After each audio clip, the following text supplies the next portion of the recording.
This is the last part of level 2, last new thing. So this is a little tricky, but I'm going to walk you through it and show you some examples. Really, as long as you can copy those examples and follow that process, you'll be just fine. So we're going to talk about something called the GCF and then distributive property. So we're still using GCF just like normal, but we're going to talk about something called the distributive property.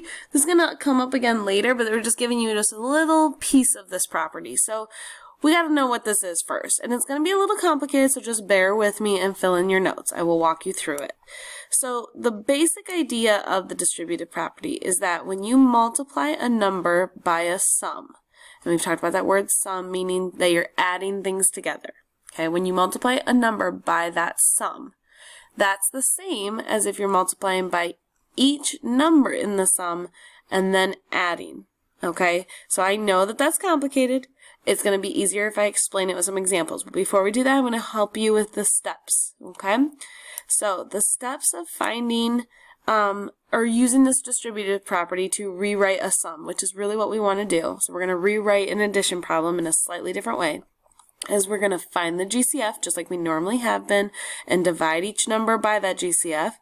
And then we're going to use it to rewrite the sum. So go ahead and get your blanks filled in. If you need to pause, feel free. But let's jump right into our example, because I know this is a lot of words and it's hard to understand until you see the example with numbers. So we need to rewrite the sum of the numbers as a product, that just means to multiply, the GCF and another sum. So what you're basically going to do is find the GCF and rewrite whatever is left over in parentheses with an addition sign. So let me show you how to do this. I know you might be like, what? But just stick with me and you'll see the process. I don't need you to understand the entire backstory. I just need you to understand the process. Okay, so we're starting off very simple. Just going to find the GCF. So don't even worry about this plus sign right now. What I want you to do is just draw your division ladder right around the numbers as is. Okay, and we're going to start the exact same way we have been. So whatever number you can think of that goes between 12 and 16, or that you can divide both 12 and 16 by, I started with 4. If I can get it to show up.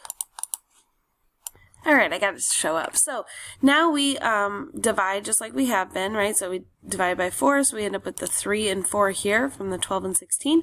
So now that is nothing new. Here is the new part. So we need to write it as the GCF and another sum showing this product. So the way we're going to do that is we're going to take this 4 and we're going to write it and then do a parentheses, and on the inside we're going to put what's left over down here. So let me show you and explain. So go ahead and write this. So this part right here, the 4 on the outside of the parentheses, next to it like that, when the number's next to a parentheses, that just means multiplication. And so that's the GCF, that part right there. Okay, so they want us to rewrite this sum. So the sum started out as 12 plus 16. We need to write it as a product, so multiplication. So 4 times, so that's that parentheses part there.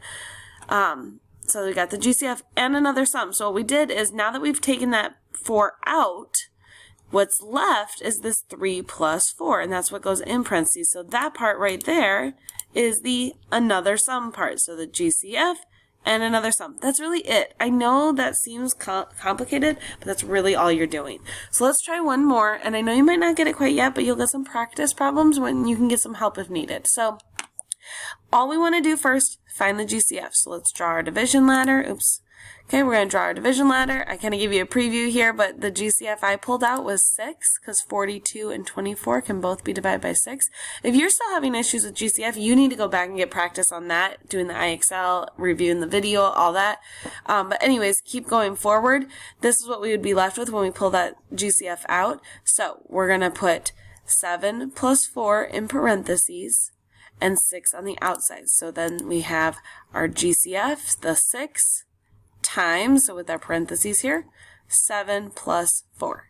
Okay, so we're just rewriting that sum after we've taken that GCF out. That's it. So basically it's saying that this answer is the same as whatever we would have gotten up here. Just show you real quick, okay? If I do 7 plus 4, okay, that gives me 11.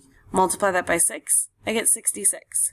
If I were to do 42 plus 24, I would also get 66. So those answers are the same. Same thing over here. If I do 12 plus 6, I would get 28. if I do 3 plus 4 to get 7 and then multiply by 4, I would get 28, just like I did up here. So it's that whole idea of your either adding first, or you can multiply by each individual one and then add. So you don't need all those details yet about the distributive property, but this is how I want you to write it. So that's basically the format you're following as you move forward into your practice. Good luck. If you need more help, please ask. We could always work on the first couple together and then you try the rest on your own. You can do it.